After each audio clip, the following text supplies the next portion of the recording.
Okay, so got another Samurai. This one isn't mine though, it's my dad's and my sister's. It's got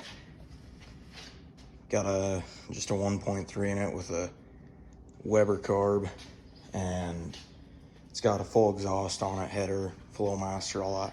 It actually sounds pretty nice, but this is an 88.5.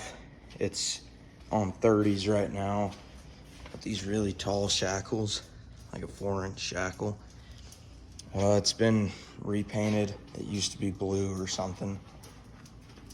When we got it, it didn't run, but I'm working on the dash right now because it's got a whole bunch of electrical stuff. I'm just tearing this out for my dad so he can rewire some things. It had these panels and stuff with it.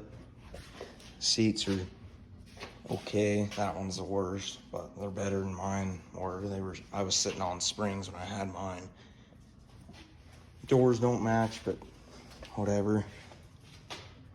So yeah, it's pretty decent. There's no rust on it at all, even underneath this plastic rocker stuff.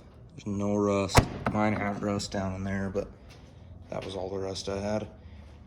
So yeah, it just needs a lot of work, but it runs good.